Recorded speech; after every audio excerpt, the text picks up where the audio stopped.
ಭಾಳ ಏನು ಫರ್ಕ್ ಇಲ್ಲ. ಸೊ ಒಟ್ಟು ಏನು ಹೇಳ್ತೀರಾ? Thank you ma'am. ಇನ್ನು ಎರಡೇನು ಮಾತಾಡಿ ಹತ್ಬಿಡ್ತಿದ್ದೆ, ಹಂಗಿಡಿದ್ರೆ ಇವತ್ತು ನೀವು ಎಮೋಷನಲ್ ಆಗ್ಬಿಟ್ಟು. ಎಲ್ಲರಿಗೂ ನಮಸ್ಕಾರ. ತುಂಬ ಖುಷಿ ಆಗುತ್ತೆ ಮಾಧ್ಯಮದವ್ರನ್ನ ನೋಡಿದಾಗೆಲ್ಲ. ಒಂದು ದೇಹ ಉಸಿರಾಡಬೇಕು ಅಂದರೆ ಹೃದಯ ಬೇಕು, ಒಂದು ಸಿನಿಮಾ ಉಸಿರಾಡಬೇಕು ಅಂದರೆ ಮೀಡಿಯಾ ಬೇಕು. Thank you. ಎಲ್ಲ ನಾನು ಅದೇ ಹಿಂಗೆ ತುಂಬ ಮಗು ಥರನೇ ಬೆಳೆಸಿದ್ದೀರಿ ನೀವುಗಳು ಇದ್ದಿದ್ದಕ್ಕೆ ಇವತ್ತು ನಾನು ಇಲ್ಲಿ ತನಕ.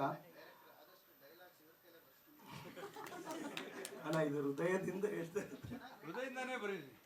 ವಾಸು ಸರ್, ನಾನು ಆ್ಯಕ್ಚುಲಿ ಕೇಳಿದೆ ಡೈಲಾಗ್ ನಿಮ್ದ ಡೈರೆಕ್ಟರ್ದ ಅಂತ. ಇಲ್ಲ, ಡೈರೆಕ್ಟರ್ದು ಅಂದರು ಅವರು. ಮೀಡಿಯಾಗಳ ಮಗು ನಾನು, ಅದಕ್ಕೆ ಅದನ್ನೇ ಇಡೋಣ ಹೆಸರು ಅಂತೇಳಿ ಚೈಲ್ಡು ಅಂತ ಇಟ್ಟಿದ್ದು.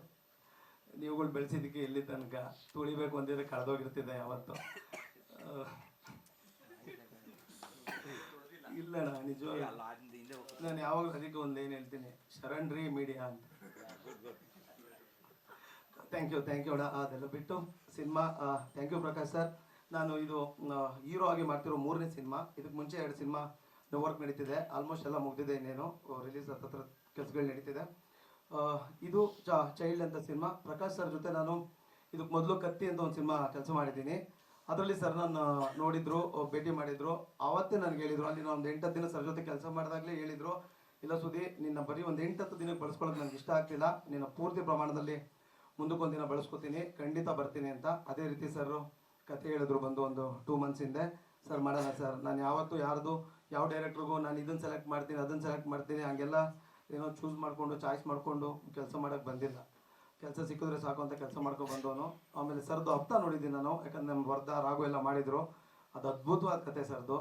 ಸೊ ಅದಕ್ಕೆ ಮಾಡೋಣ ಅಂತೇಳಿದೆ. ಅದಾದಮೇಲೆ ನಾನು ಅದೇ ಹೈದ್ರಾಬಾದಲ್ಲಿದ್ದೆ, ನಾನು ನಿನ್ನೆವರೆಗೂ ಅಲ್ಲಿ ಕೆಲಸ ಮಾಡ್ತಿದ್ದೆ. ಬಂದೆ, ಬೆಳಗ್ಗೆ ಪೂಜೆಗೆ ಬಂದಿದ್ದೀನಿ. ಸರ್ ಏನು ಹೇಳ್ತಾರೋ ಹಂಗೆ ಕೆಲಸ ಮಾಡ್ತೀನಿ. Thank you sir. Kiran sir thank you, ಇಷ್ಟು ದೂರ ನಮಗೋಸ್ಕರ ಬಂದ್ರಿ. Thank you. ನಿಮ್ಮ ಪಾತ್ರ ಏನಾಗಿರುತ್ತೆ? ಅದೇ ಅಣ್ಣ, ಪ್ರಧಾನ ಪಾತ್ರ. ಅಲ್ಲ, ಏನಾಗಿರ್ತೀರ? ಎಷ್ಟು ದಿವಸ ನೆಗೆಟಿವ್ ರೋಲ್ ಮಾಡ್ಕೊಂಡಿದ್ದೀವಿ, ಒಂದು ಕಡೆ ಇಷ್ಟ ಆಗತ್ತೆ ಎಲ್ಲ ಮಾಡ್ಕೊಂಡು. ಹಂಗೇನಿಲ್ಲ ಅಣ್ಣ, ಒಂದಷ್ಟು ನೆಗೆಟಿವ್ ಮಾಡಿದ್ದೀನಿ, ಒಂದಷ್ಟು ಸಪೋರ್ಟಿಂಗ್ ರೋಲ್ ಮಾಡಿದ್ದೀನಿ, ಒಂದಷ್ಟು ಕಾಮಿಡಿಯನ್ ಆಗಿ ಮಾಡಿದ್ದೀನಿ, ಒಂದೆರಡು ಹೀರೋ ಆಗಿ ಮಾಡಿದ್ದೀನಿ, ಎಲ್ಲ ಥರದ್ದು ಮಾಡಿದ್ದೀನಿ ಅಣ್ಣ. ಇದರಲ್ಲಿ ಅದೇ ಅಣ್ಣ, ಒಂದು ಕಮರ್ಷಿಯಲ್ ಹೀರೋ ಥರದ್ದು ಒಂದು ಅಂದರೆ ನನ್ನ ಬಾಡಿ ಲ್ಯಾಂಗ್ವೇಜ್ಗೆ ನಾನು ಏನು ಮಾಡಬಲ್ಲೆ. ನನಗೊಂದು 7 ಅಡಿ ಹೈಟೋ ಬಿಲ್ಟೋ ಎಲ್ಲ ಇಲ್ಲ. ನಾನು ನನ್ನ ಈ ಶರೀರಕ್ಕೆ ಏನು ಮಾಡ್ಬೋದು ಆ ಥರದ್ದೊಂದು ನೋಡಿಕೊಂಡು ಸರ್ ಕತೆ ಮಾಡಿದ್ದಾರೆ ಅಣ್ಣ. ಈಗ ನಾನು ಬಾಹುಬಲಿ ಥರ ಮಾಡೋಕ್ಕಾಗಲ್ಲ ಅಣ್ಣ ನಾನಿರೋ ಘಟಕ್ಕೆ. ಸೊ ಈ ನನ್ನ ಬಾಡಿ ಲ್ಯಾಂಗ್ವೇಜ್ ತಕ್ಕಂಗೆ ಕತೆ ಮಾಡಿದ್ದಾರೆ. ಸರ್ ಒಂದಷ್ಟು ಪ್ಲಾನ್ ಮಾಡಿದ್ದಾರೆ ಅಣ್ಣ. ಬಟ್ ಕಂಟಿನ್ಯೂಟಿ ಇರೋದ್ರಿಂದ ಕಟ್ಟಿಂಗು ಅದು ಇದು ಮಾಡೋಕ್ಕಾಗಲ್ಲ. ಒಂದು 12 ಸಿನಿಮಾ ಕಂಟಿನ್ಯೂಟಿ ಇದೆ. ಇದರಲ್ಲೇ ಏನಾದರೂ ಒಂಚೂರು ಬೇರೆ ಥರದ್ದು ಒಂದು ಸರ್ ಪ್ಲಾನ್ ಮಾಡಿದ್ದಾರೆ. ಅಯ್ಯೋ, 100-120 ಆಯಿತು ಅನ್ಸುತ್ತೆ. ಹೂಣ, ಅದು ತುಂಬ ಸಿಂಪಲಾಗಿ ಮಾಡಿದ್ದು. ಅಂದರೆ ತುಂಬ ಎಲ್ಲ ಕಡೆ ಹೀರೋ ಅನ್ನೋ ಥರದ್ದು ಆದರೆ ಮನೇಲಿ ಹೀರೋ ಹಂಗಾಗ್ಬಿಟ್ರೆ ಅಂದ್ಬಿಟ್ಟು ಎಲ್ಲ ಪಾತ್ರಗಳು ಮಾಡ್ಬೇಕು ನಾನು. ಹುಡುಗ ಹೀರೋ ಅಂತೆ ಅಂದ್ಬಿಟ್ಟು ದಿನ ಮನೇಲಿ ಹೀರೋ ಹಂಗಾಗ್ಬಿಡ್ತದೆ. ಅದಕ್ಕೆ ಸಿಂಪಲಾಗಿ ಮಾಡೋಣ ಅಂತ ಹೇಳಿದ್ದೆ. ಇನ್ನೂ ಎಷ್ಟು ದಿನ ಸಿಂಪಲ್ ಮಾಡೋಣ ಅಂತ ಸರ್ ಅಂದರು. ಜ್ವರ ಮಾಡೋದು ಬೇಡ, ಈಗ 3 ಐತಲ್ಲ, ಬ್ಯಾಕಪ್ ಇದೆಯಲ್ಲ ಅನ್ನೋ ಒಂದು ಧೈರ್ಯದ ಮೇಲೆ. ನನಗೆ ಸರ್ವೇ ತುಂಬ ಇಷ್ಟ ಅಣ್ಣ. ಅವ್ರ ಜೊತೆ ಫಸ್ಟ್ ಕೆಲಸ ಮಾಡಿದ್ದೆ. ನಾನು ನಿಮ್ಮ ಜೊತೆ ಕೆಲಸ ಮಾಡ್ತೀನಿ ಅಂತ. ಗೆಲುವಿನ ಮಂತ್ರ ಯಾರು ಗೊತ್ತಣ್ಣ ಇದು? ಆಯ್ತು ಅಣ್ಣ ಹೇಳಿ ಅಣ್ಣ. ಅದು ಫಸ್ಟ್ ಹೀರೋ ಅಂದ್ರಲ್ಲ ಅಣ್ಣ, ಅದೇ ಇಷ್ಟ ಆಗೋಯ್ತು. ಹೀರೋನ ಮಾಡ್ತೀನಿ ಅಂತ.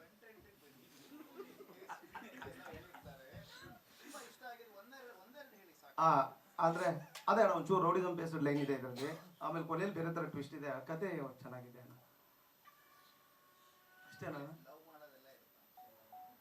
ಹೂಣ, ಒಂದು ಸ್ವಲ್ಪ ಸುಮಾರಾಗಿ ಈ ಸರಿ ಮಾಡಿಬಿಡೋಣ ಲವ್. ಬರೀ ರಕ್ತ ಪಕ್ತ ಮಚ್ಚೋದ್ಕೊಂಡು ಎಷ್ಟು ದಿನ ಓಡಾಗಲಿ ಅಂತ ಕೇಳ್ಕೊಂಡೆ. ಒಂಚೂರು ಹಾಕೋರ. ಬೇಜಾರೇನು ಇಲ್ಲ ಅಣ್ಣ. ಅಯ್ಯೋ, ಬರೀ ಜೀವನ ಮಾಡಬೇಡ ನಾನು.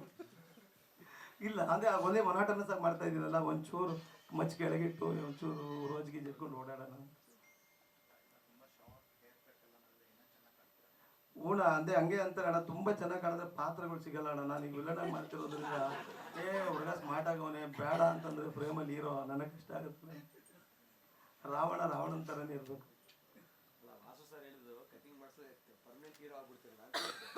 ಇಲ್ಲ ಅಣ್ಣ, ನಾನು ಎಲ್ಲ ಥರದ ಪಾತ್ರ ಮಾಡಬೇಕು ಅಣ್ಣ. ಅದೇನೋ ಸ್ಟಿಕ್ ಆಗೋಕ್ಕೆ ಇಷ್ಟ ಇಲ್ಲ. ಇದರಲ್ಲಿ ಸರ್ ಹೇಳಿದ ಪಾತ್ರ ಚೆನ್ನಾಗಿದೆ, ಒಂಚೂರು ಪ್ರಧಾನವಾಗಿದೆ ಅಂತ ಮಾಡ್ತಿದ್ದೀನಿ. ಇದೆ ಅಣ್ಣ. ಒಂದಷ್ಟೊಂದು ಟೈಮಿಂಗ್ ಚೆನ್ನಾಗಿದೆ ಅಂತ ಸರ್ ಗೊತ್ತು. ಯಾಕಂದ್ರೆ ಅವ್ರದ್ದು ಹಿಂದಿನ ಸಿನಿಮಾದಲ್ಲಿ ನಾನು ಆ ಥರದ್ದೇ ಒಂದು ಮಾಡಿದ್ದೆ ಅಣ್ಣ, ಅದವ್ರ ಸರ್ಗೆ ಆ ಟೈಮಿಂಗ್ ಸಖತ್ ಇಷ್ಟ ಆಗಿತ್ತು. ಸೊ ಇದನ್ನು ಬಳಸ್ಕೊಳ್ಳೋಣ ಅಂತೇಳಿ ಆ ಥರದ್ದು ಒಂದು ಸ್ವಲ್ಪ ಇದೆ ಅಣ್ಣ. ಯಾಕಡೆ ಇಷ್ಟು ಅಂತ ನೀನು ಹೀರೋ ಅಲ್ಲಪ್ಪ ಅದಕ್ಕೆ ಭಾರ ಜಾಸ್ತಿ ಆ, ಅದಕ್ಕೆ ಅಣ್ಣ ಇದ್ರದ್ದು 100% ಕಮರ್ಷಿಯಲ್ ಸಿನಿಮಾ. ನಾನು ಈ ರೋದನೆ ಬೋಧನೆ ಅವಕ್ಕೆಲ್ಲ ಇಲ್ವೇ ಇಲ್ಲ. ಬೇಜಾನ್ ವೇದನೆಗಳು ಅನುಭವಿಸಿದ್ದೀವಿ, ನಮ್ಮಿಂದ ಇನ್ಯಾರಿಗೂ ಹಂಗೆ ಆಗಬಾರ್ದು. ಥಿಯೇಟ್ರಲ್ಲಿ ಕೂತಾಗ ಅಣ್ಣ ಆಯ್ತಾ ಬಿಗ್ ಬಾಸ್ ಹೋಗಿ ಬಂದು ಶೂಟಿಂಗ್ ಶುರು ಮಾಡ್ತೀರಾ ಹೇಗೆ? ಅಣ್ಣ ಇಲ್ಲಣ್ಣ, ಯಾಕೆಲ್ಲ ಹಿಂಗೆ ನಾನು ಹಿಂದೆ ಇಲ್ಲ ಒಂದು 2-3 ಸತಿ ಕರೆದ್ರು, ನಂದು ಡೇಟ್ಗಳು ಇಲ್ಲ ಇಲ್ಲ ಅಂತ ಅಂದಿದ್ದಕ್ಕೆ ಹುಡುಗ ಬರಲ್ಲ ಅಂತೇಳಿ ನನ್ನ ಬೈದ ಬಿಟ್ಬಿಟ್ಟವ್ರು ಅನ್ಸುತ್ತೆ ಅಣ್ಣ. ಇಲ್ಲ ಅಣ್ಣ, ಥರದ್ದೇನಿಲ್ಲ. ಇದ್ರೆ ಖಂಡಿತ ಹೋಗ್ತೀನಿ, ಒಳ್ಳೆ ಆಫರ್ ಹಂಗಾದ್ರೆ ಹೋಗ್ತೀನಿ ಅಣ್ಣ. ಇದೇನಾದ್ರು ನೋಡಿ ಅಕಸ್ಮಾತ್ ಕರೆದ್ರೆ ಖಂಡಿತ ಹೋಗ್ತೀನಿ. ಹೋಗೋದು ಗ್ಯಾರಂಟಿ ಇಲ್ಲ ಅಣ್ಣ